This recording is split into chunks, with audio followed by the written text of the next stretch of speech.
Hey everybody, my name is Justin Kale with Mossback Kennels located in Mount Carroll, Illinois. And I'm Ace Berry from Kill, Mississippi with Ace's Retrievers. Wanted to thank you first off for giving us the opportunity and purchasing a starter dog from us. A lot of time and effort has been in this program over the last 25 years building it, and this video is going to go over the latest and greatest techniques that we use as far as training to help ensure that when your dog comes home you can follow a certain routine to make sure that you get the most out of your dog. So what we'd like to remind everybody of, just because you've done a session with us either in Mississippi or here in Illinois, and we've walked you through what to do with your dog, we want to remind you that you need to keep everything happy, fun. If you have any questions at all, you can reach out to either of us. The biggest thing is we want your dog to be successful and want you to be successful and happy. So carrying on with what we've showed you and what we're going to show you in this video is crucial to your dog being successful. If you can watch this video and take what you've learned from it, not only from the video but what we've told you, and reach out with any questions, you're going to have a happy life with your dog. And if you can sacrifice those first few weeks, first month or two, and really stick with the program and build that desire and that confidence that your dog has in you, you'll be miles ahead. I tell everyone you should have roughly 4 to 6 week time frame in your mind. Even if you came to our place and ran your dog, when your dog relocates, you start over at step 1, which this video is going to go through. It's got a lot of details in it. You're going to start over at step 1 and having your time frame 4 to 6 weeks to transition over all the commands, start building the confidence in the drills in you from your dog. And actually, at the end of the 4 to 6 week time frame, you should be in really good standing position. Remember that the first 12-14 days especially are super important to stay in touch with us if you have any questions. If your dog does something odd one day, stop whatever you're working on, do something very easy you know he can do, a time or two, and put him up. The next day, if you get back to that odd spot and he does it for a second time in a row, call us, text us, email us. If you let him do it for a week in a row and then you reach out to us, he's already got it in his mind that that's the new way that things work. So we hope you enjoyed the video. Put this video together. A lot of time and effort went into it. It's going to be a little lengthy, but we want to try to cover all the bases.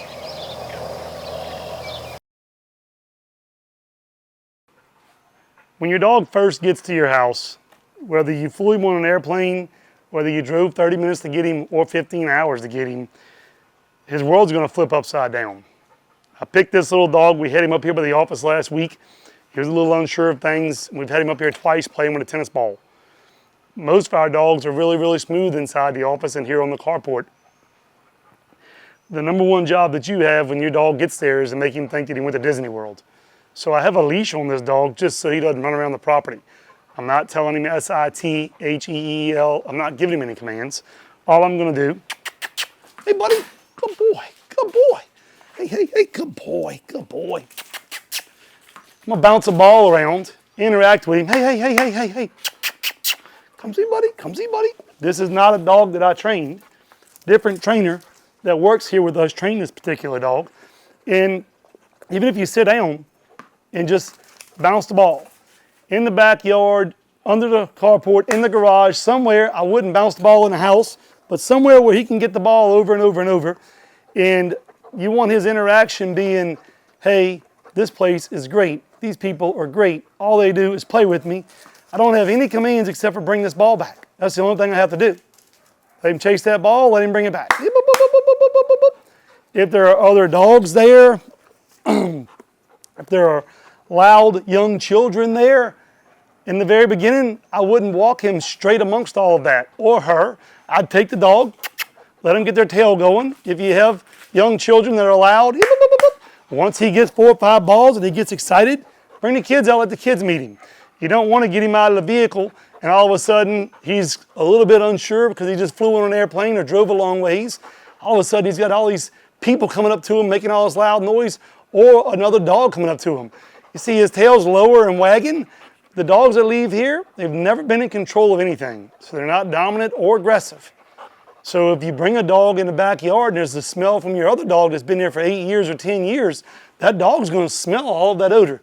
He's smelling a different dog right now that was in that crate. So your new dog's gonna smell all of that odor from your other dog. And you don't want him to get overwhelmed with the other odor and the other dog. So at first, get him out there, play around with him some, and then introduce him to your other dog. Hey, buddy. But before you move on, I would do this part, really, really important. And remember, you don't give him free tennis balls for 3 months. You're looking at anywhere from 2 to 3 days usually. You wanna see that tail going. When you go to get him out of his pet taxi or off of his tie out from going to the bathroom, you wanna see that tail going. You wanna see him super, super excited. And then you say, okay, it's time to start my obedience work and follow through the video. If you let him do this for a month straight before you start the obedience work, it'll be a disaster. Simply because he'll be completely out of control. If you go straight home and go straight into obedience, and he's a little bit nervous about the relocation, the new smells, the new scenery, you might put him into a hole and shut him down.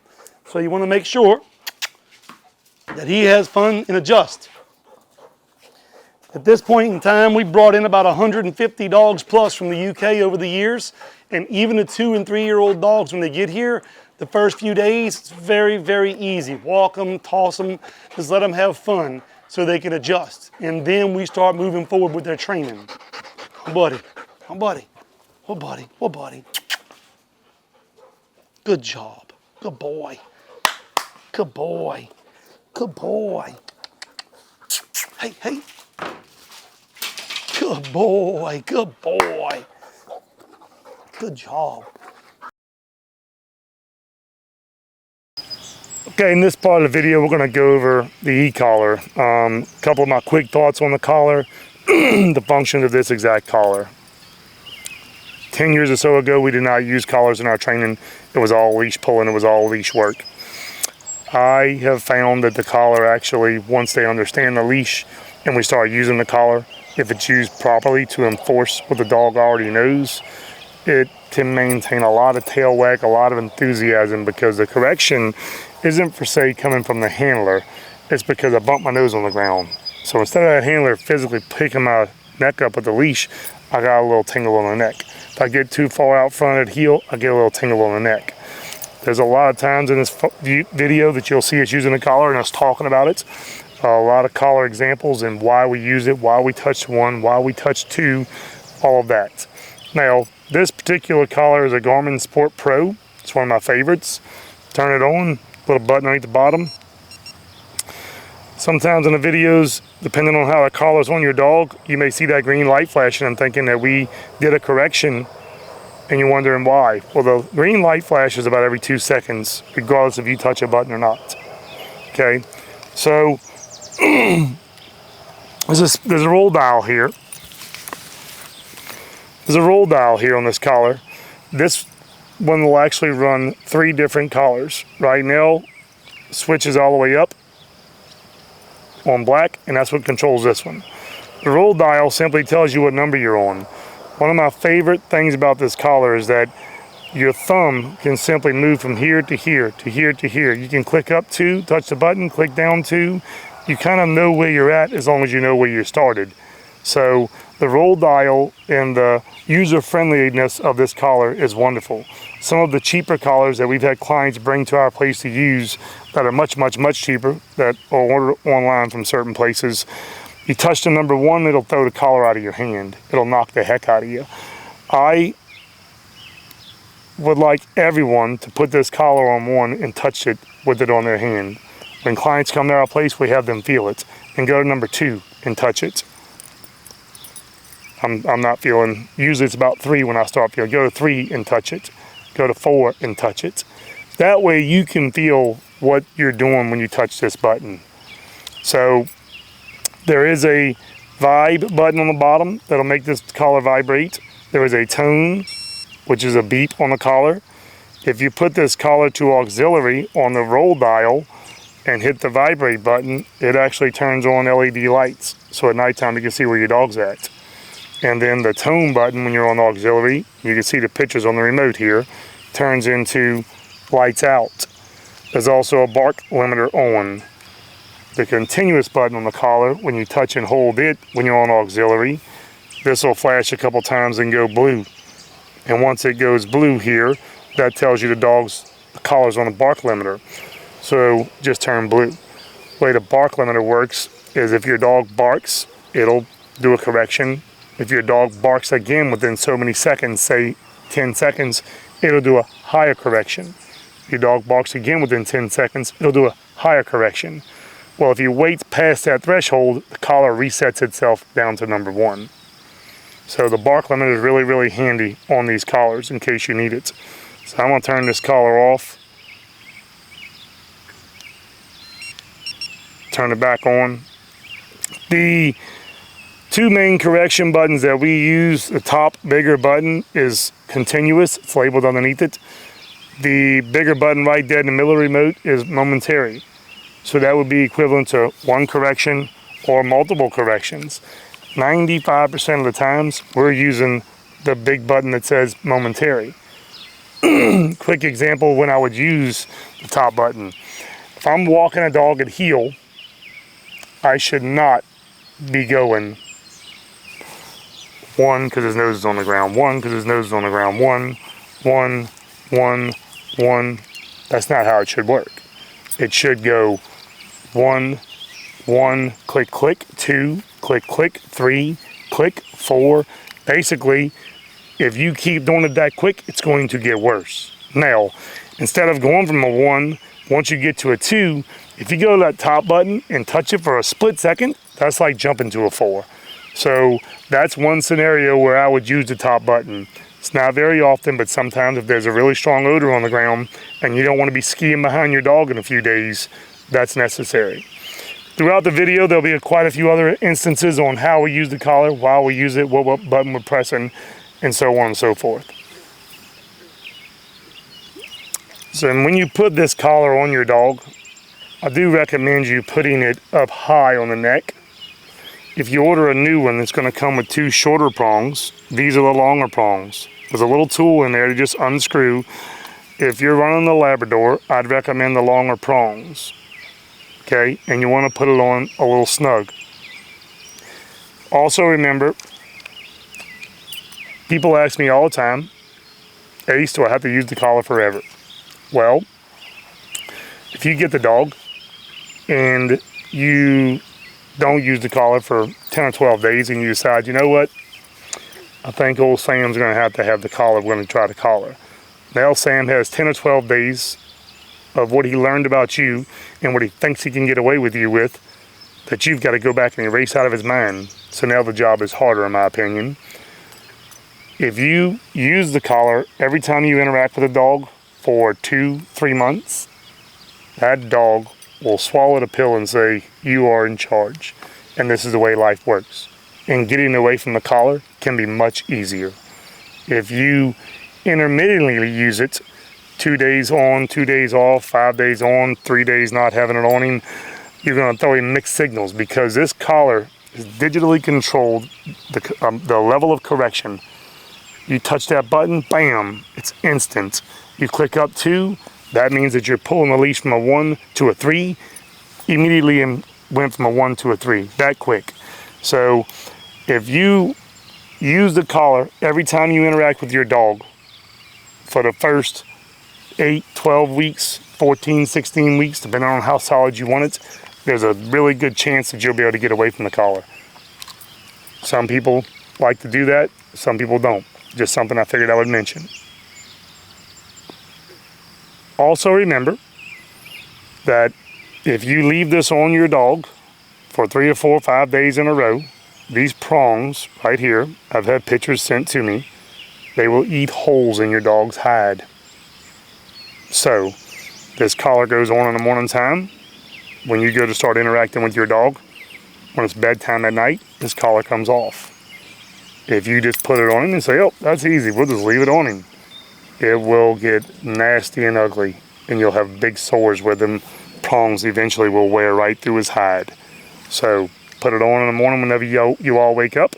When it's time for bed that night, take it off of them. I can train with one of these collars charged 6-7 hours a day, 5-6 days before I got to recharge it. So on all day, collar's turned on, off at night, with the amount of corrections you're gonna be doing versus me while I'm out training dogs 6 and 7 hours, it should last an easy 2 weeks doing that.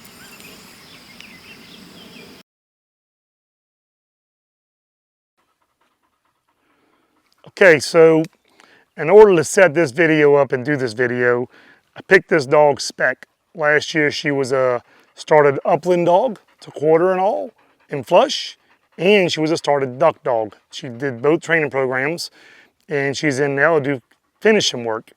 But I picked her to do this part of the video because her nose is very curious. She was taught for months to quarter and hunt the grass. And I want a dog that's gonna fail to walk at heel smooth, because I can video one that walks at heel super smooth with no leash, no anything. And then that wouldn't show you a whole lot as far as teaching you what to do. So I also threw her 2 or 3 tennis balls before I started the video to get her wound up and finding tennis balls. And we're gonna go over a couple things here. First of all, every time that I start working a dog, as I put one dog in the kennel and take another dog out, I put my e-collar on my dog, and I always hit the tone button. You probably cannot hear that. You can see her looking around. These collars sometimes lose connection. Sometimes you just forget to turn that on. Sometimes you may have the collar on the wrong setting. So the tone button is an easy way to make sure, hey, I'm talking to my collar. Now let's go over the very basics of walking and sitting at heel. I believe that when a dog walks and sits at heel properly, which this is not properly, when a dog walks and sits at heel properly, the dog's telling you that you're in charge. What do you want to do next?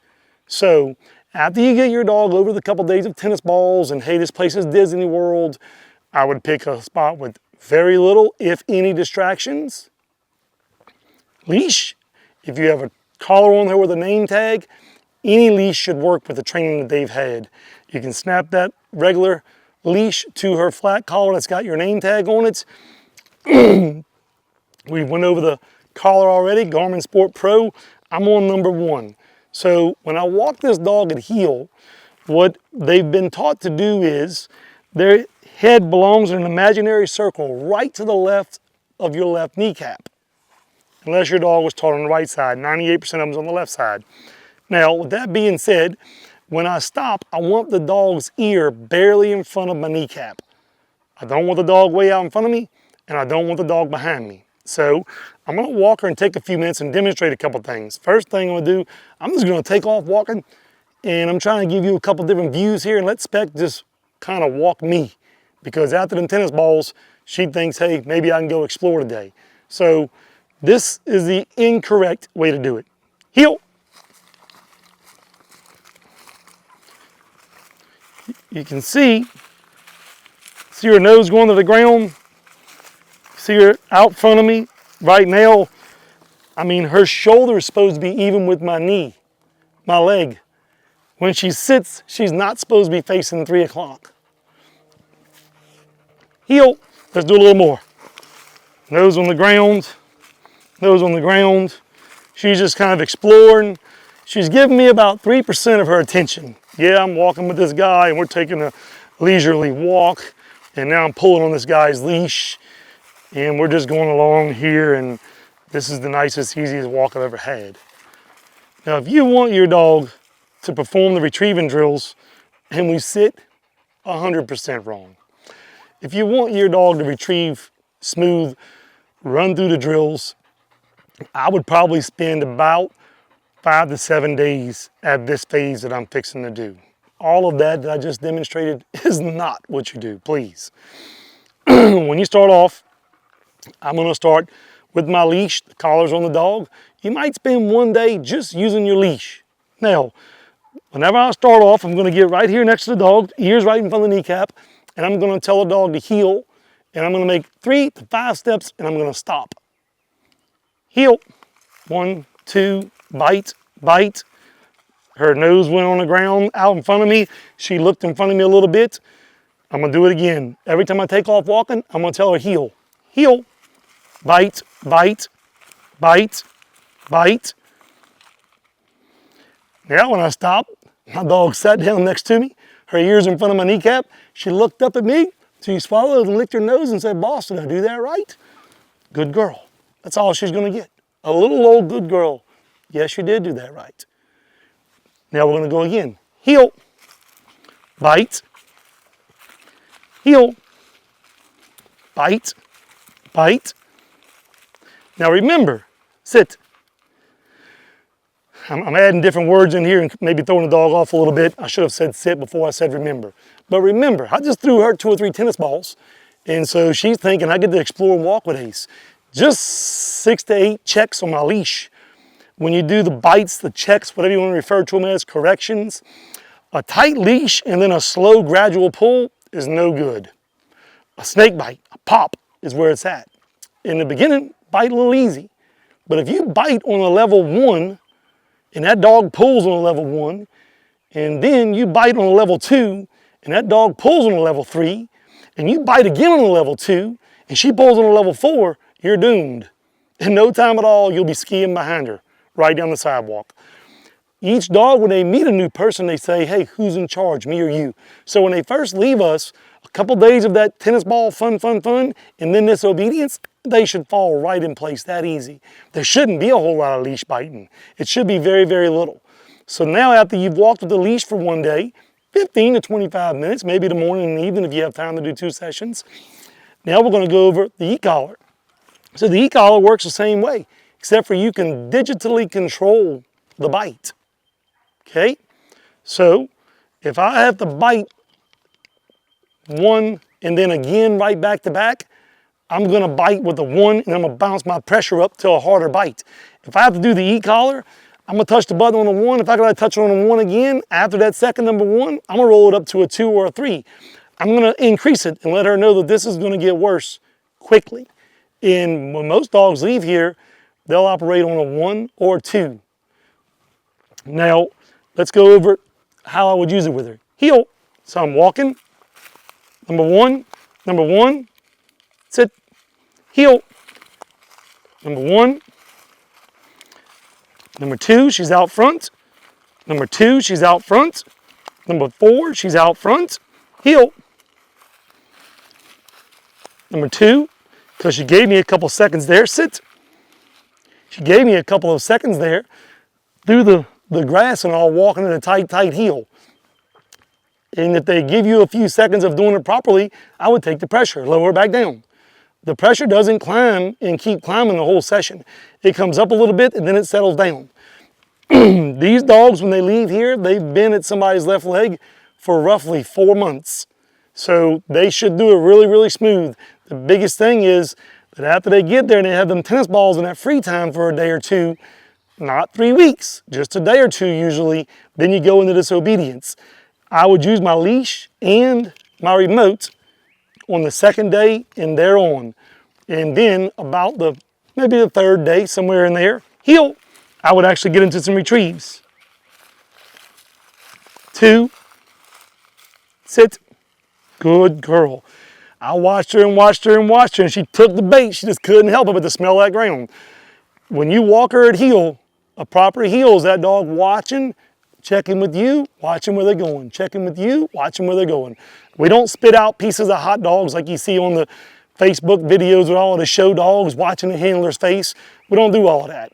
It's more about you're going to get to retrieve this dummy. We're going to enforce obedience. You walk with me. When I stop, you sit down.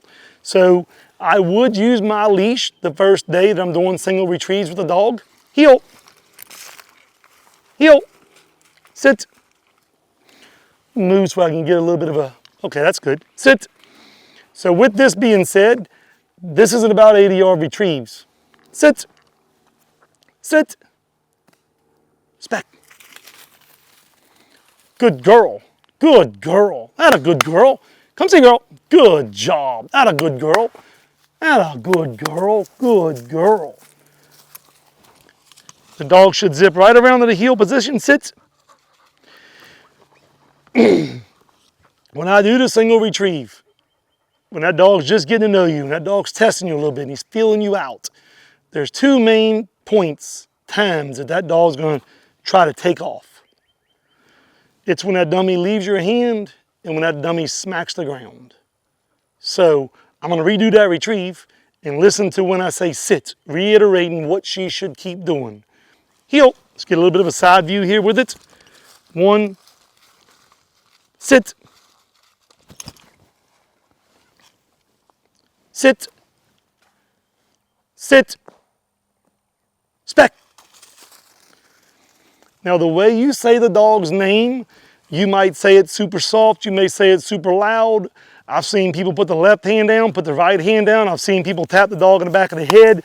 I've seen everything you can imagine to send that dog on the retrieve. Sit. Each handler here does it a slightly bit different, simply because we can't all mimic each other perfectly. So if your dog is not going on the single retrieve, here's how you fix it. Some people have I've seen one guy one time had a really deep voice, and the dog was like, what is he saying? Couldn't understand what the guy was doing. This is how you fix it. Heel. Come on. Sit. All you do is take this leash and you put a little tension on her neck. Not much, just enough to hold her back. Sit. And when it hits, spec. Right when it hits, you let go of that leash and say her name. That's like opening the gates for a racehorse to run. Come on, girl. Come on, girl. Good girl. So this is some easy baby stuff, huh? That's like opening the horses for a racehorse to run. Sit. Sit. Now, I would use my leash. I would get the dog going smooth without having to have any leash tension released for about 3 days. Once you decide to start your singles.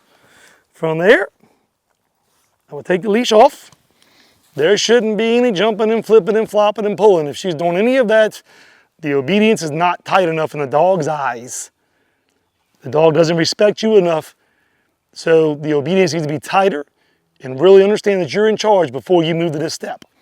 When the leash comes off, heel, sit.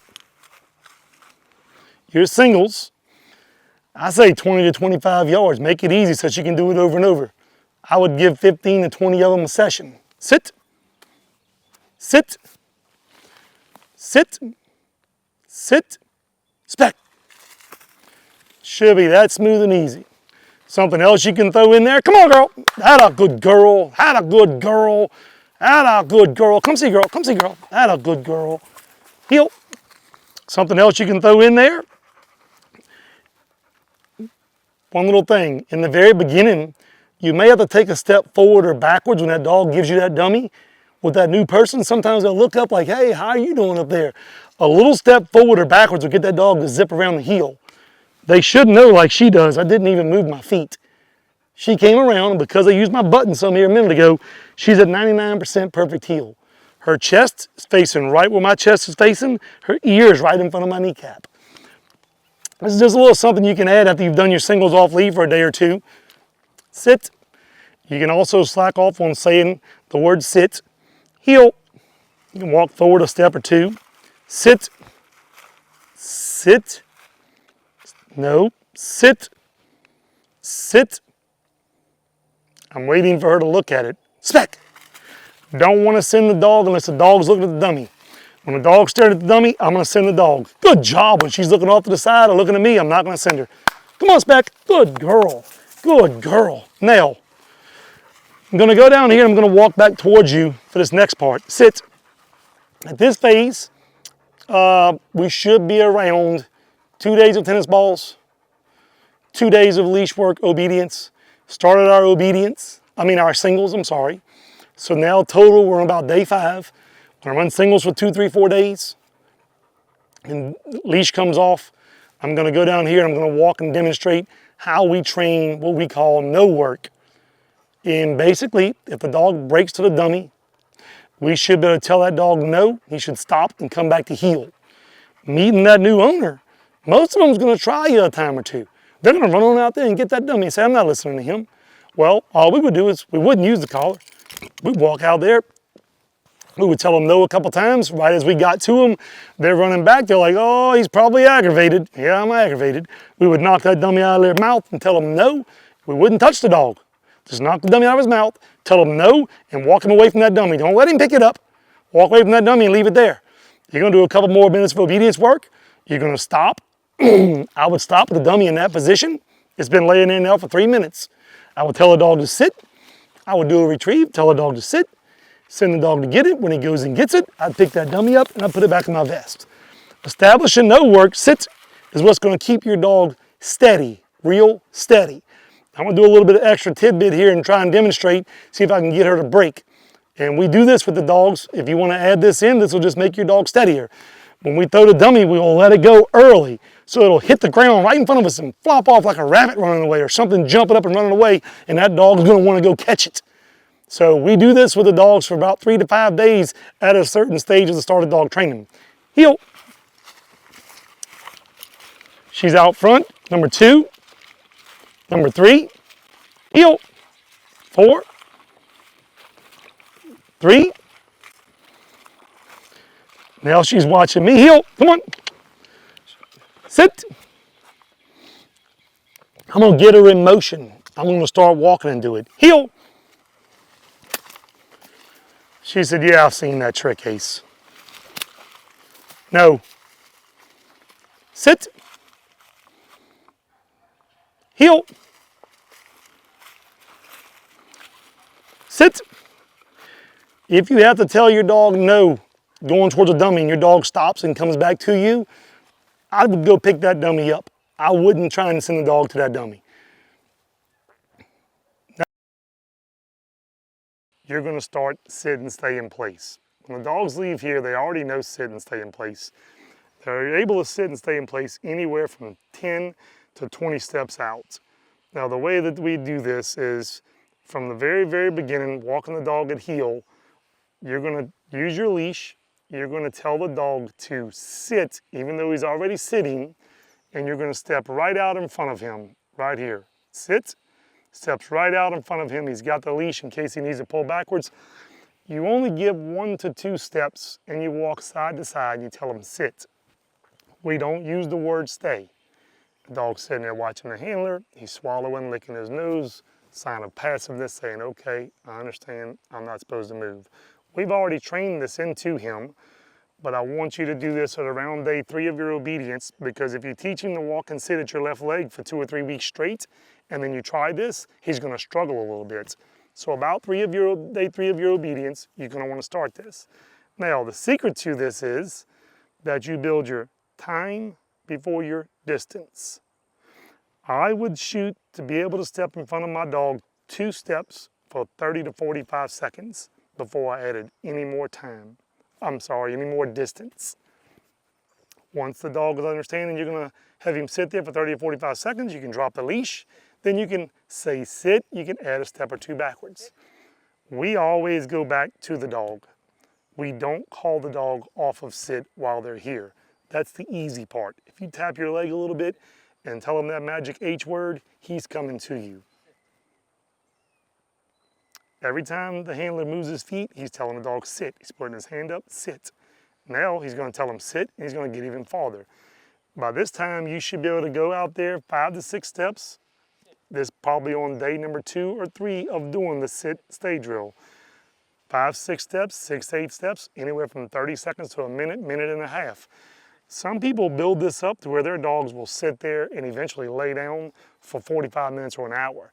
When they leave here, we're normally somewhere between 10 and 20 steps away from them. They're sitting there anywhere from 2.5 to 5 minutes. At that point, it's very, very easy to add on the time and the distance. But remember, we only use the word sit. Also remember that when you first start this, it should probably be around day 3 or 4 of your obedience. And in the very beginning, just get 1 to 2 steps in front of the dog. As soon as you go to leave the dog, spin and face him so that he understands, and right as you do it, you're telling him sit. Watch right here. As soon as he goes to leave, sit right there.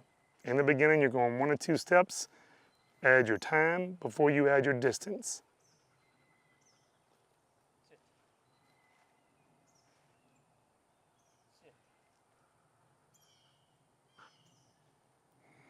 If you try to use the button to enforce sitting and staying in place, the dog is more than likely going to come to heel. The most common thing that we've used the button for is the dog actually smelling the ground or getting too far in front at heel after we have trained him heel with the leash. So at this point, if the dog was to get up, see if you can make him fail force. he's making some noises. All we would do is tell him no, and we made this dog fail, poor fella. He's like, oh crap, I screwed up. We'll go right there, we pull that leash backwards. If the leash isn't on him, we pull the tab of his collar backwards and say sit, and let him know you are to stay right there where you're at. You're not to move. Let's give him a tennis ball for the good performance, Victor. Tennis balls are all fun. The only rule is you have to bring it back. You do not have to sit, you do not have to stay, you do not have to wait, you do not have to do anything except for bring it back to us.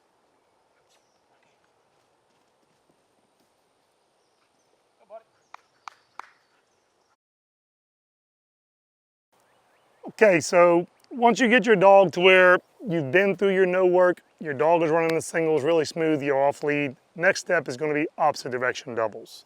They're exactly what we call them. Basically, you'll do a mark one way. You don't have to go far in the beginning, just 15, 20 yards. Send your dog to go get it. And then you're going to do a mark the other way.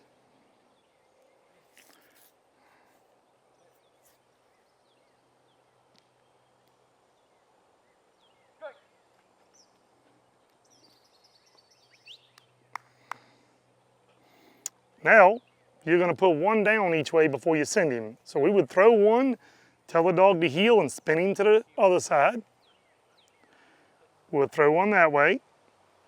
Tell them to heel, we spin them back to the first dummy. This will be very important later on. That dog tried to break, the handler told him no. The dog stopped. The dog flinched a couple times ago and the handler just sat there and waited for him to settle down a little bit. So once he completes one retrieve, you should be able to do very little footwork and that dog heeling properly, and your chest should be lined up with the dummy, and so should the dog's chest. So that whenever you send him, he's lined up right to the dummy. So I would do these opposite direction doubles, and I would stretch the distance a little bit. If it's middle of August or July and it's super hot, not too far, but I would stretch these out to about, I'd probably start them around 15 to 20 yards, and I'd stretch them out to 30 or 40 yards before I went to the next step. Remember the lining back up to the first dummy. Also remember to send him when he's looking at the dummy.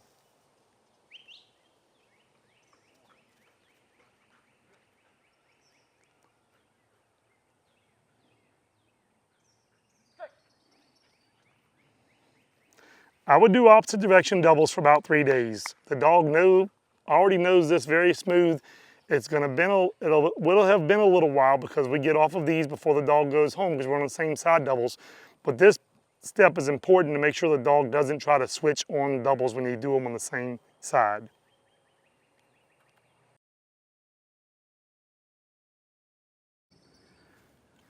Okay, so now your dog successfully ran opposite direction doubles for 3 days. Next thing you're gonna do is plant back commands. Dummy number 1 is down. Dummy number 2 is down. The handler is gonna send the dog for dummy number 1, same routine. Dog goes out, dog comes back. As the dog is going for dummy number 2, the handler is gonna place dummy number 1 back out. Sends him while he's going that way, just tosses the dummy right out here.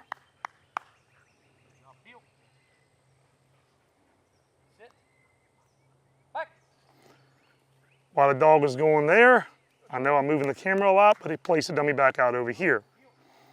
So now he's gonna line the dog up this way, tell him back. If we place the dummy out and the dog did not see that particular dummy fall, we will send that dog on back.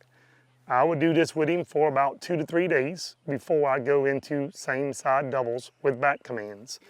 But from this point on, as you stretch out these back commands in the beginning, they're 15, 20 yards, and you stretch them out to 35, 40 yards, and the dog can't even see him out there. You're telling him back and he's going out there. We're gonna go next to same side doubles. So I can listen to the handler running, and he's saying Drake, so that means that dog saw that dummy fall. Now he planted the one to the left, he's gonna send him that way on back. If the dog's name starts with an S or sounds like a command, like a dog named Teal, and it sounds like heel, we will send the dog on fetch. if the dog's name starts with an S, like Sam, we'll send him on fetch, because we don't want to say sit, sit, sit, and then Sam to make him go for the retrieve.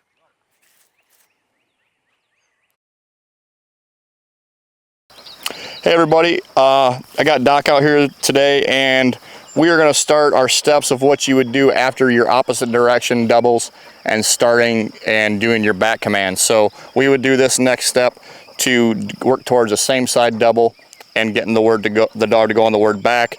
And we're also going to stretch this from cut grass where they can see the bumper probably into some higher cover, so they actually have to work for a little bit. And we're going to start building our confidence and our trust that our dog has in us. So I'll kind of walk you through what we would do. Heel, sit, sit. So I'll do something easy here. Sit, duck.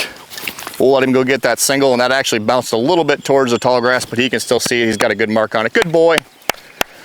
So what we'll do here is what we call building up to our double.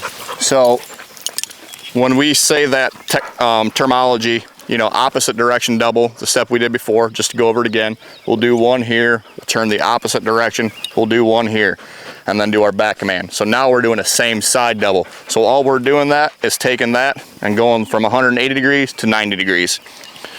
Heel, sit, sit, duck. Good boy, good boy. Good boy, here. So now that we've shown him what we want, we're going to do it together. Sit, sit, sit,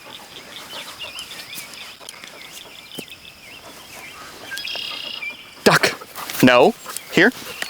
I'm going to take a couple steps towards this.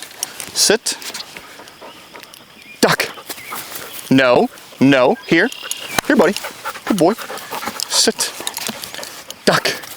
So this is the first time Doc has ran in this location. So this is something, good boy, that might challenge you a little bit. No, here.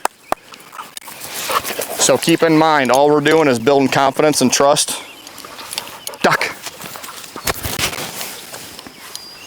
And the wind is pretty much backwards for this, so we're not relying on the wind. We didn't have a wind at all when we started, and now we do. Sit. So now what I'm going to do is I'm going to do that double again, except for this time I'm going to plant a back command while he's getting the second one. Sit. Sit.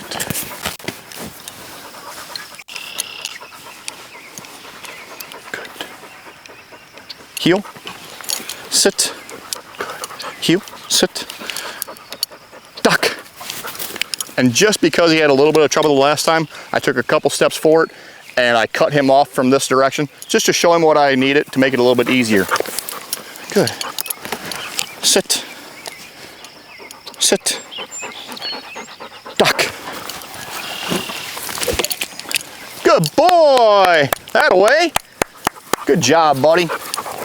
You get your dog plenty of praise. You know, we want them to be obedient and we want them to be good, right? But we also want them to enjoy what they're doing.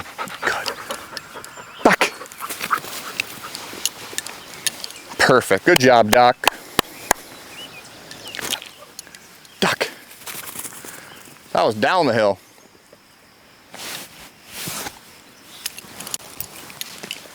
So that's a little bit down the hill into the cover, so we'll wait for him to come out with that. Good job, buddy.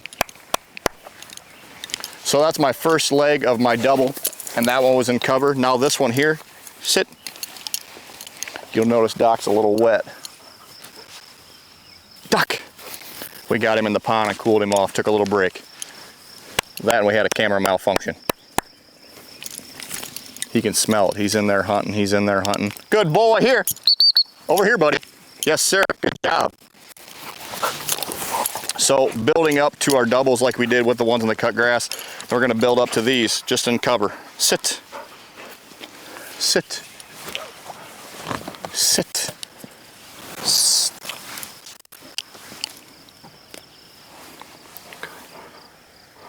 Duck, no, heel, sit, duck.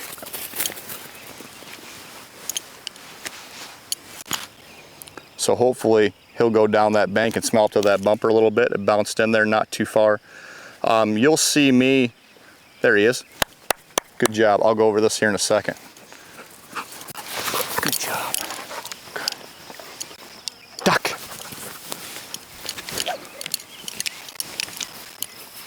Good boy. Good boy. Good. Duck. He about nailed that, I'm telling you. That away. So what I was gonna say was, and I'll demonstrate it here really quick, and I'll actually turn towards you guys so you can see me. Sit, sit. We more than likely explained this to you when you took your dog home, but I'd like to reiterate it a little bit. When you do your first mark, you do one here, and then I like to open up with my leg, do one over here, come back to this one, and you're blocking that dog with that leg. You see Doc wants to switch on me a little bit, so I'll just put him up here a little bit, heel, heel, get him up there, and you completely block that off, send him on those. If you did your first mark right here, and you went to the left, well, guess what? When you come back and try to do that one, he can see that one, everything's in his way. So before you make that super easy for him to cheat, make sure you're doing it on the correct side. That way you can take your knee and block off that other side of that double that you don't need. So, heel. So what we're gonna do is, we're gonna go in the grass each time, and put back command in the grass again. Sit. I'm gonna open up, sit. Heel, heel, sit, sit, duck. No, heel, heel, good. No, heel, good. Duck. So for whatever reason, Doc's challenging me just a little bit. That's okay. We're gonna simplify, take a couple steps. Not everything's gonna be perfect, especially if you got your new dog home and you're trying to figure out, good job, buddy. You're trying to figure out his body language. He's trying to figure out yours. Work with your dog, help your dog. You guys get to know each other. Heel. So we done spun around 4 times here. Heel, sit, duck.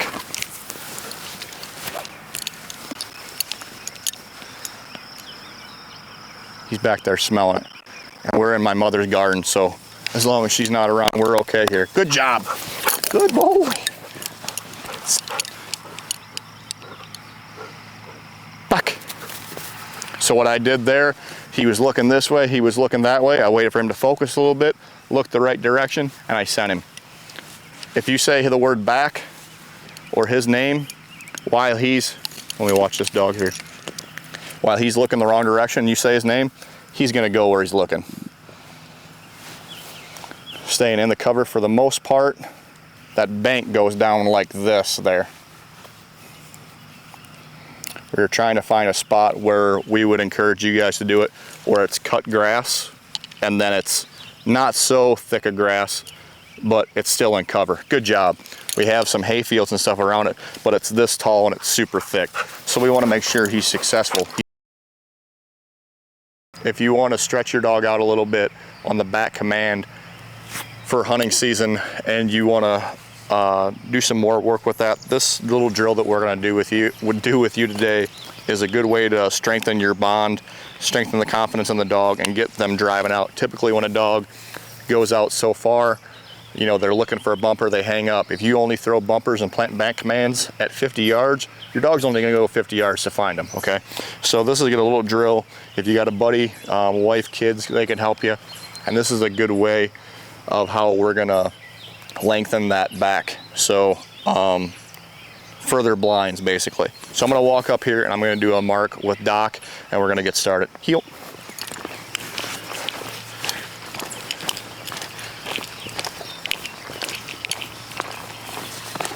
Good boy. So we got Ace up here in the grass who's gonna help us out. So I'm gonna come pretty close. This is probably only 20 yards. And what I'm gonna do is I'm gonna do a mark here into the grass. Sit. Barely into the grass. Duck. And that's only in there like literally 6 inches. That's perfect. This is pretty thick grass. If you found a place that was a little bit more, you know, ryegrass or something, you know, you would be in better shape. So what we're gonna do now is we're gonna back. I should have backed up, I was busy talking. So we'll stay right here. While he was going to get that mark, I should have backed up about 10 or 15 yards, but I got busy talking.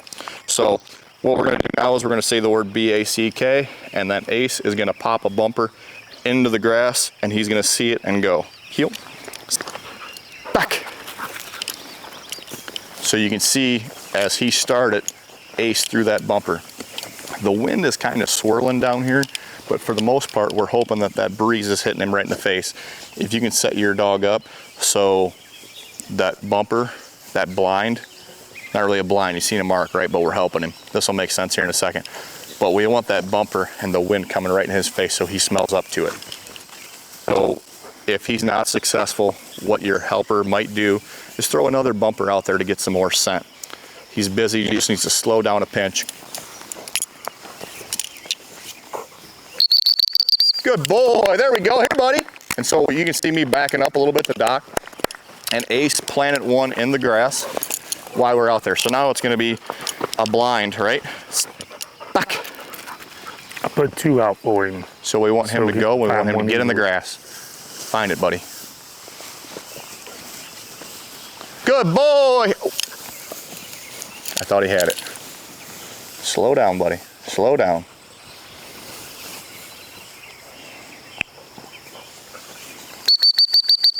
Good boy, so I'm gonna back up some more here. Good job. And what your helper might do is actually, you know, plant 2 or 3 bumpers out there. That way, there's a lot of scent there pumping in the face, so he's successful every time. Back. Heel, heel. Back. Run in the same direction, buddy. Get in that grass, get in that corner. There we go. So guess what he just learned? When my boss says the word back, I'm gonna go, and if I go in the same spot where that is, and I'm lined up in the same direction, he's gonna go. He struggled with that one a little bit, so I'm gonna stay here in this same spot.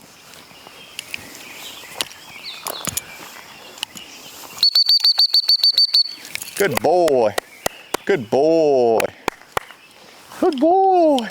Come on, buddy. Good job. Okay, so we're gonna go over shooting with your started dog. We use a shoulder launcher here. We have dummies that go on the shoulder launcher that we can shoot off of it. We also do a lot of hand-thrown dummies with the shooting. So at the very end of this shoulder launcher, for those of you who've never used one, little holes at the very, very end. And it's pretty loud. So what we'll do, when your dog leaves here, he'll have heard hundreds and hundreds of these rounds. We literally buy over 20,000 per year, and we shoot out here all the time. So when your dog's been there for a couple of weeks, he's really, really settled in, he's enjoying everything, he's running his drills pretty good at the point that you're at, what I recommend is starting off,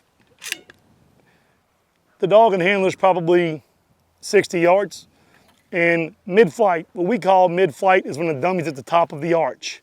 So whenever you go mid-flight, woo, woo,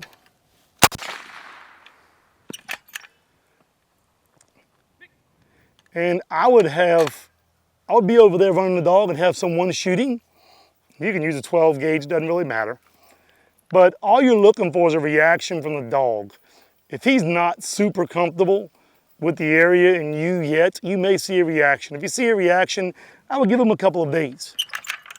Now, all we do, within 3 to 5 shots, you should be able to be standing next to the shoulder launcher and actually use the shoulder launcher. This is an extra cautionary step, caution step, simply so that the dog isn't there for 2 days and he's kind of smelling things and he's looking around wondering where he's at, all of a sudden, boom, right over the top of his head while he's on edge a little bit. So all we would do is move it forward. Woo! Woo!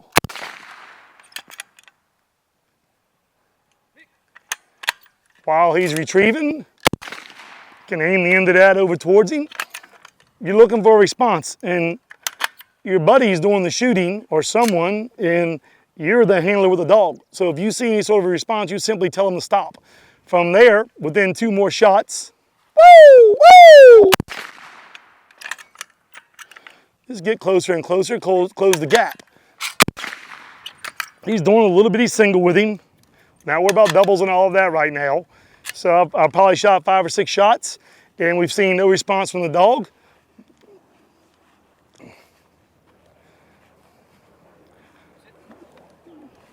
Just a short one.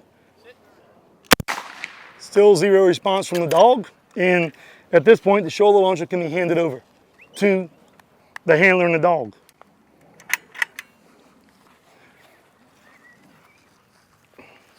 There you go.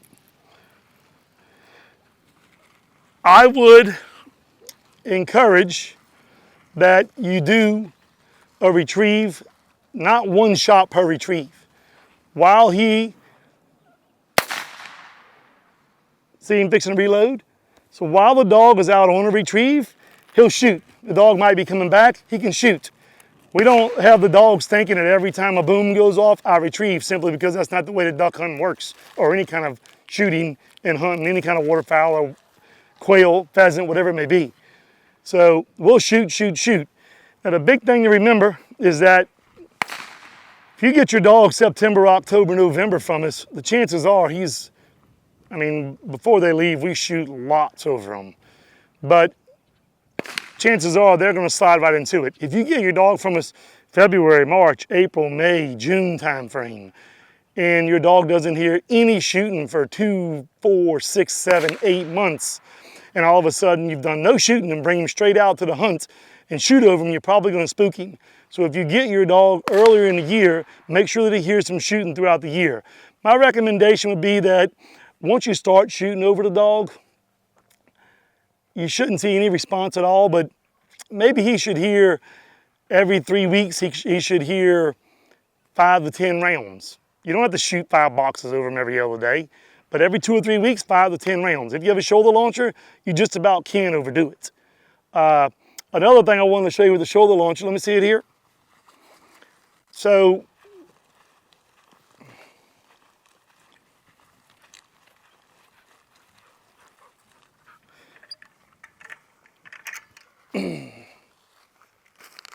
to get the full effect of the blast, when the dog is out on a retrieve coming back in, sometimes we will aim the tip in that direction. He's out there 30 yards. Now, if you shoot this over water, you can see it hit water, because where the paint crimps the end of the load, it blows some of that paint off of there. So if you ever watching any of our videos on our website and you see us somewhat aiming this towards the dog and shooting, and he's 25, 35 yards, we're kind of aiming it towards the ground. Don't shoot it when he's really, really close, because you don't want that to take any chance of stinging him. If you're gonna do it and he's 3 feet from you coming in, just aim it up in the air. And I always like to plug my ear. Aim it up in the air so the blast is going up. But that's gonna cover the shooting part of things.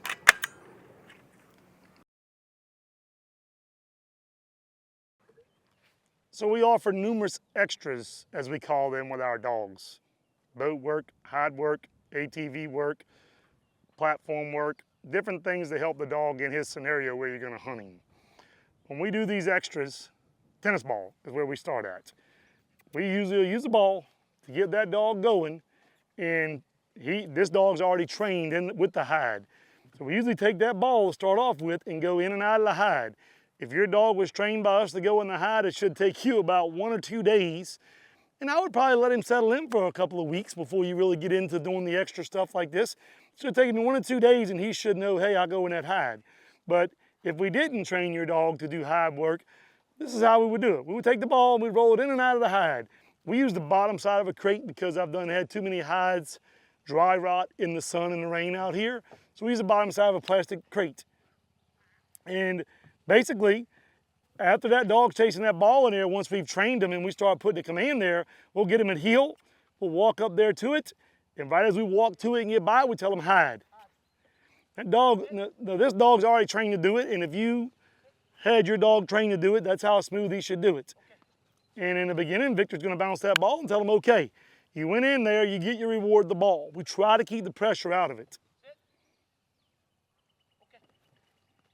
And then what you can do is get 2 steps from the hide when you say hide. He's looking for his ball. Some people want to be 20 yards away and be able to tell the dog. All you do with this is simply add a step, add a half a step, add a half a step. Don't do it too quick. Make sure your dog understands it and does it smooth. Every time you say hide, in the hide he goes. Every time you say hide, in the hide he goes. The first couple times that you actually do tell him though, I do recommend having a hold of that collar and walking right up to it and telling him hide, to where he doesn't think it's an option to run around it or to bounce around and look for his tennis ball. And once you get him going in the hide good, we will then go to the dummy. He's in there, he knows to go in there. Victor's telling him sit, which is our stay command, and he goes to the dummy. Remember, tennis balls only have one rule. That is, you have to return them. With a dummy, you have to sit, you have to stay, you have to wait, you have to bring it back. You've got all kind of rules to do with a dummy. So we start with the ball, make it fun, fun, fun, and then we go to the dummy.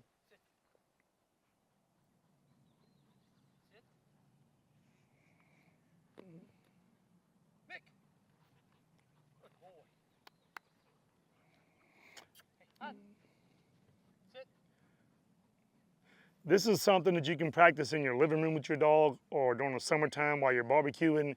You can have your hide out there by the barbecue, and while you're waiting to flip your hamburgers, or while you're watching a football game, that dog's in his hide. And you toss that dummy out on the living room floor, and you're watching a football game. And 45 seconds later, you say his name and let him go pick it up. Same thing on the back porch while you're grilling hamburgers. You can take this training like this, these extras, and mix that into some of his daily life. And when you get in the field, it'll be second nature to him. But if we train him to do it and you wait 8 months and he hadn't seen a hide until he gets in the field, it's not going to go real well. So mixing things like this any way you can, somewhat into the daily to weekly routine, is really, really great to keep these commands really, really sharp.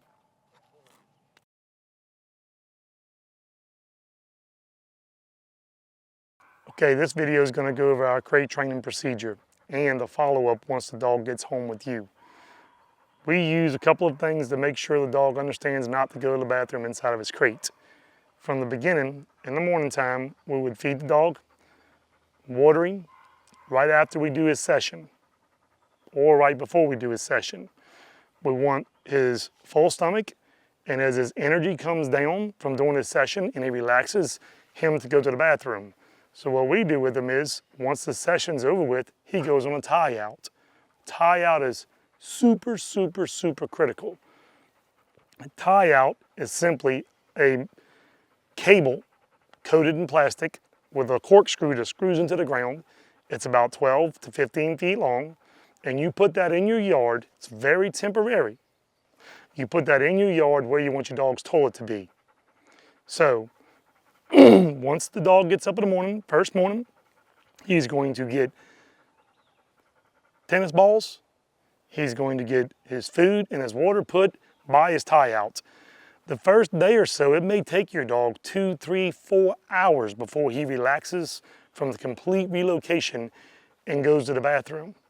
The good thing is that by day 3 or 4, that should go down to 30 or 40 minutes. By day 5 or 6, it should go down to 10 or 15 minutes. By day 12 or 14, as you're approaching the tie out, your dog's probably going to go in front of you and go to the bathroom. He already knows the routine.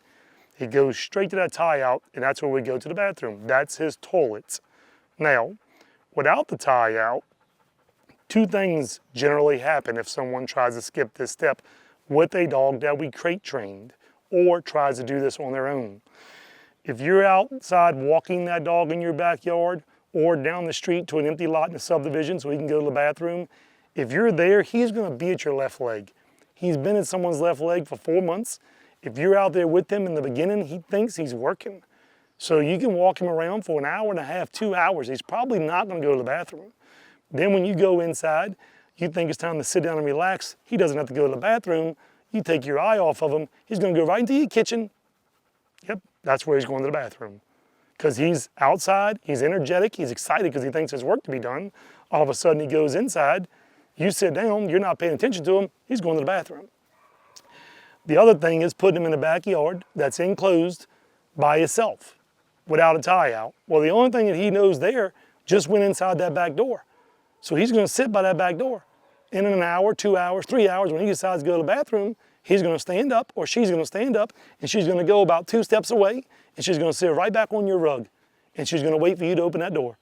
And now she's got her smell and her odor there, so now she thinks that's her toilet. So that tie out is so important. I can't stress it enough. Once a dog comes off the tie out, if you bring them inside, when you bring them inside, you want to make sure that you're paying attention to them. If they're sitting by you or laying by you for 2 or 3 hours while you watch TV, that's perfectly fine. In the beginning, they get no freedom in your house.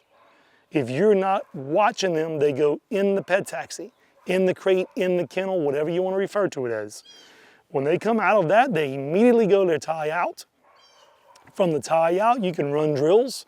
Remember, if you do any tennis ball time, any retrieving drills, anything to excite your dog, they have to go on the tie out after that, because as they relax, they're generally going to go to the bathroom.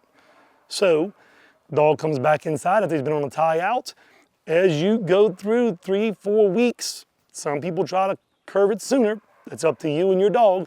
But as you go through 3 and 4 weeks, you should have already eliminated your crate time way down and your tie out time way down. Generally by 14 days, the tie out's not even needed anymore, because as you approach it, your dog goes to the bathroom. So we're going to go over going in the crate and what generally happens, the command that we use, and what generally happens a couple days after your dog being there. So we also recommend, if you get your dog and you get home in the evening, don't feed your dog that evening. He's going to be okay. Feed him the next morning and start your routine then, because you don't want to feed him late in the evening and then he's in that kennel all night. You put him on the tie out for an hour, but it's a brand new place. He just rode 6 hours, 9 hours, 15 hours, just got off an airplane, whatever it may be. First night, if you don't feed them, they're going to be okay. The next morning, start your routine from there. Now we're going to get into actually going into the kennel, how we do that in the beginning, and when they go to you, how it should be done. Did I leave anything out? I was gonna keep on going to flow. Go ahead. Okay, so, wait 1 second. Now, as far as going in the kennel, the way that we generally start the dogs, like we do a lot of things, tennis ball. We're gonna take that ball, we're gonna throw it in that kennel over and over and over and over. You won't have to do this step. We throw that ball in that kennel over and over and over. The first day that we use the tie out, we don't even use the kennel. By the second or third day, that dog is going in that kennel for 10 or 15 minutes at a time, and he's back out of that kennel on the tie out. I plainly want that dog understanding that he's going to go to the bathroom on a tie out, and the kennel's very, very temporary. I'm not going to be in this kennel for long. And as the days go on, he's in longer and longer and longer and longer. Generally, when a dog leaves here, he's good in that kennel for 8 to 10 hours. Now, when the dog gets to you, he knows to go in that kennel on command. And generally the first couple days, as you walk by that kennel, he knows this because he's done this over and over for the last couple of weeks. Bam, right in the kennel he goes. Well, play with him with the ball for a second, Victor. What happens is, outside of the kennel, just behind the kennel there, what happens is the dogs get to a new place. They get a lot of extra petting, a lot of extra play, and a lot of extra attention, and they get a little bit of freedom, which I don't recommend much freedom at all in the beginning. And then before you know it, when you walk by that kennel, he goes around the kennel. He says, oh no, we're not going in the kennel today. We're gonna skip today, boss. See there? He's like, hey, where's my ball? We're gonna go around the kennel. This is always on day about number 2 or 3. So what I tell people is, you simply start about 5 steps away from the kennel. You put your 2 fingers behind the tab of his collar, just like so, and this dog already knows it, but as you go to that kennel, you force him into that kennel. Now, the pushback may be a 6 or a 7 on your arm, and he's saying, no, I'm not going, boss, I'm not going. Yes, boss, man, you're going in that kennel. The dog goes in that kennel. I would shut the gate, I would wait 10 seconds, I would bring him out, and I would do it again. This time you're gonna feel the pushback about a 5 on your hand. I would make sure he goes in that kennel, I would shut that gate, I would wait 30 seconds to a minute, he would come out, I would do it again. Now, you're probably gonna feel a 1 or 2 resistance if he doesn't walk off and leave you and go in that kennel. Because he got home, he met some new friends, they're the coolest people in the world, and I'm gonna test a little bit and see if I really have to go in that kennel because it's boring in there. Oh, wait a minute. Yes, they're gonna make me go in this kennel. I have to go in this kennel as well. So be ready for it, because 99% of them by day 2 or 3, they're gonna go into a little bit of test mode. He's looking for his ball. As we shoot this video, there's a little dog over here that is on our tie out. Hey girl. One thing I did not mention is the first couple days on the tie out, we do not use a bark collar on them the first day or 2 on the tie out if they are yapping at the other handlers training dogs or anyone. So the first night at home, I do not recommend the bark mode on the bark collar. By the second night, the dog will be very familiar with it from here. By the second night, I would put the collar on bark limiter. There's her food, there's her water. She's leaving in about 8 days from now. So she is in crate training mode right now, and she is learning that that is her toilet area.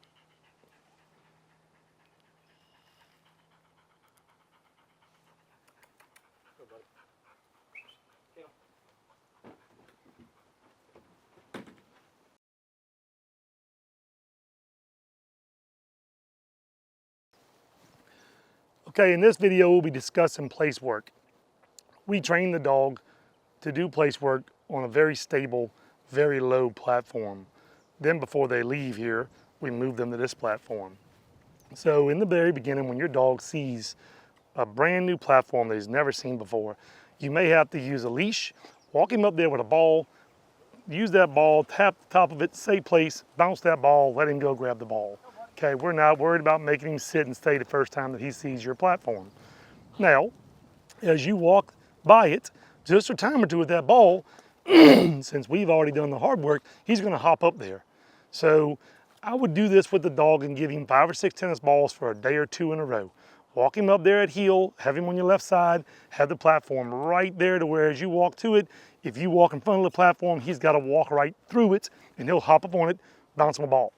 Then after you've done this 5 or 6 times for 3 or 4 days, take your leash off of him. The ball doesn't come out. You walk up to it, and as you get right by the platform, you're gonna tell him place and point at it. In the very beginning, when we do this with dogs, we usually will bring them right up to it. He's a little wound up from that ball. And we will have him sit there. Now, once again, the sit and stay work is already established. I would be working on my place work probably 10 to 14 days in. So your obedience should be tight, your singles should be tight, you should be somewhere around your opposite direction doubles. Go in there, you work on a little bit of place work. Now Victor's gonna have him sit, he's gonna back away from him, come back to him.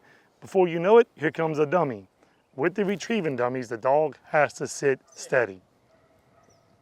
So Victor tells him sit a couple of extra times because he just got a couple tennis balls. When he says his name, go get it. We train the dog to bring the dummy back to us and then go get back on the platform. Because if you're in the timber, more than likely you want the dog to bring the dummy to you and then go get on his platform.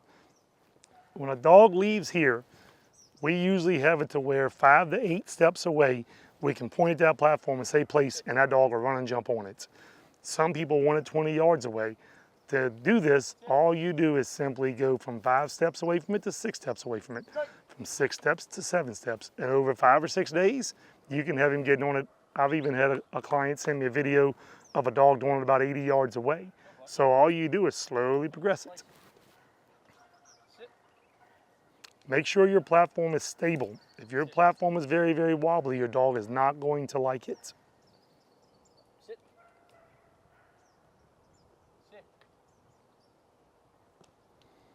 When you do your little retrieves in the beginning, I would do them short so you can repeat them over and over and over, and the dog has fun, fun, fun.